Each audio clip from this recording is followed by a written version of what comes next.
Greetings, members, one and all of the Salivation Nation. Even the dull silver can shine. Let's explore.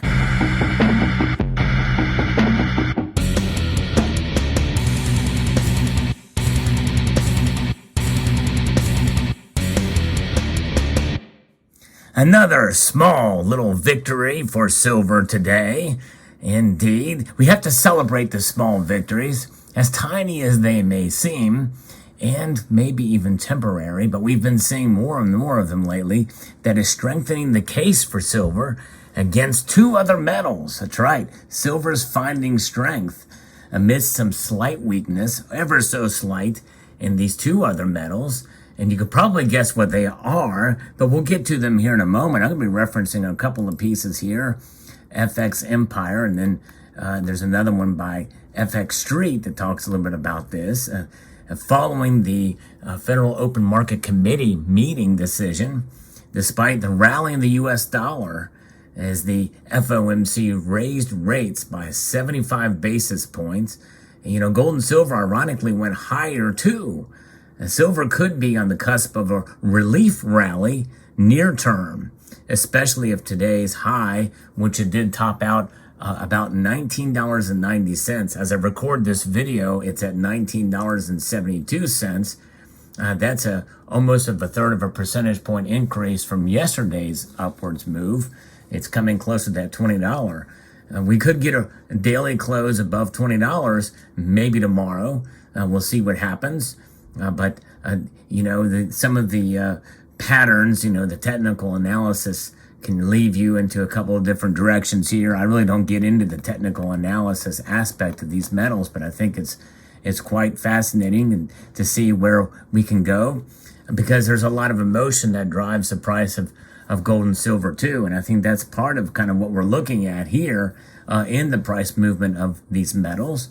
And, we did see some of the different moves here as silver has rallied after the Fed decision, and the U.S. dollar has tested these new highs. And in fact, right now, as we look, we're looking at the dollar index is trading. Let's see here where the dollar index is as I look at my charts here.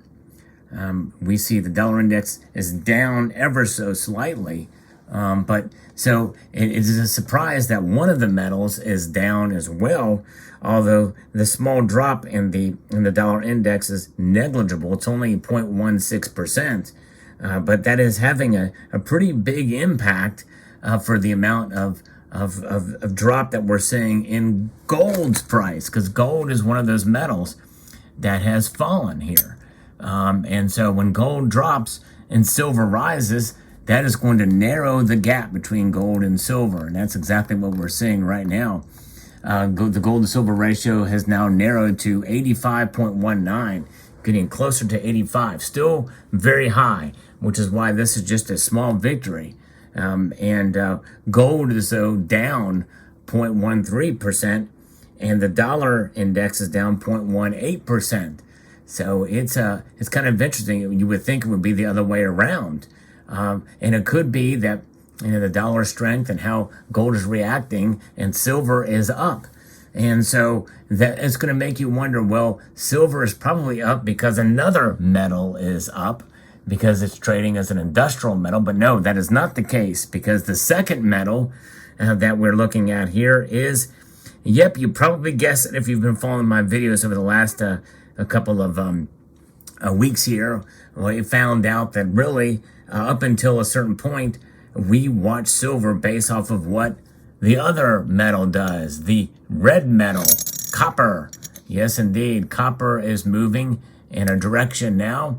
And so copper's move silver is tracking along with copper's move. But that has been celebrated recently as been going the other way. And so we're seeing silver start to move away from copper and separate itself there and follow more in line with gold.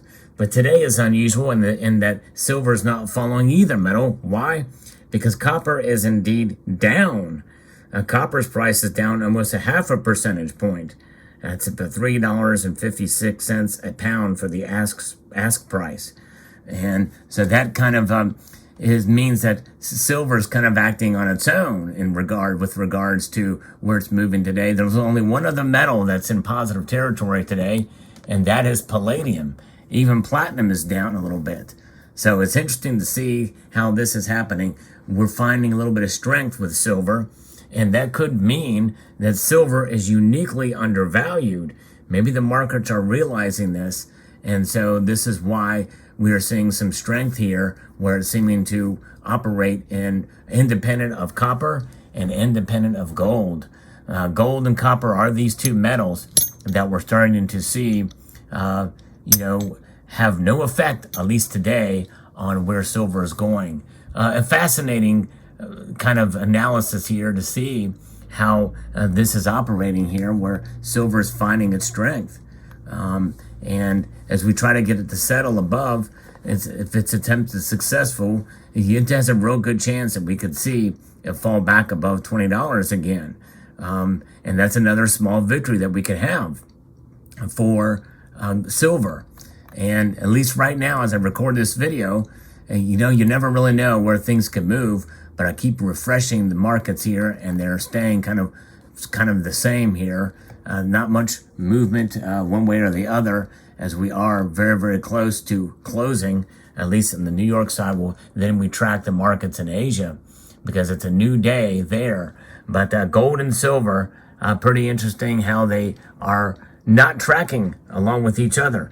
Days like this are kind of odd, unusual. It's not something that's out of the realm of possibility, but to see it not trade along with gold and to see silver not trade along with copper tells us something, that maybe we might see solidification here in the silver markets and consolidation, and people realizing, you know what, we need to get back into silver and have a little bit more faith in silver. And this faith in silver, by the way, is occurring in the paper markets. Most of us here in this community are more fans of the physical, such as you see here. Physical silver, I believe, is a good way to be able to hold and invest and stack and really preserve your wealth over the long course of time. That's what it's about. It's about wealth preservation. And so far, over the past couple of years, it's been tough to make a case for that aspect of silver being a wealth preservation device. It's going to take a lot of time and patience, and it depends on how you stack it.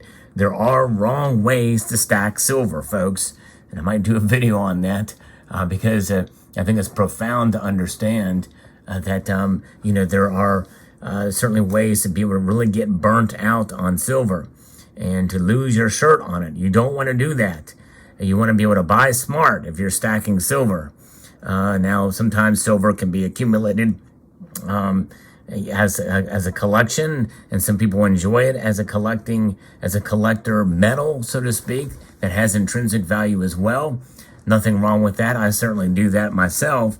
But you kind of set that aside, and then you kind of look at the stackable silver part, and you kind of rationalize in your mind, okay, this silver I paid a low premium for. The price movement is here and there, and you can track it as it moves one way or the other to see where you are at. But whenever you track that movement in silver's price compared to your holdings, if you are an organized silver stacker, that's the way you do it.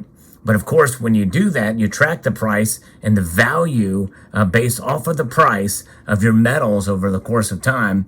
You must take into account inflation. You must put that indicator in there, whether it's a normal rate of inflation, which is 2% per year, or where we are at right now, which is 8.3%. It's going to give you kind of where you're at for your silver. And when you plug those numbers in, the hard reality is especially over the last couple of years, silver's not doing it.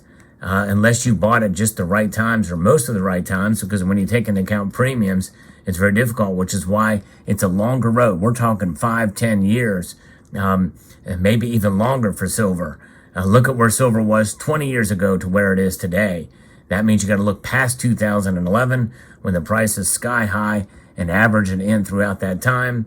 I think your 20-year time span is probably where you should be on silver, and take that into account whenever you make your calculations, and then adjust for inflation.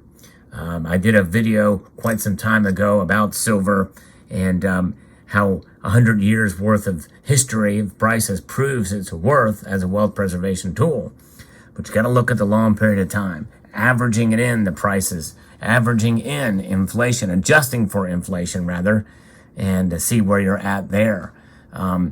It's always good to be realistic with regards to silver, but there's nothing wrong with celebrating these small victories, because really in the end, I think silver is going to come back as a metal, as a precious metal, rather than as an industrial metal.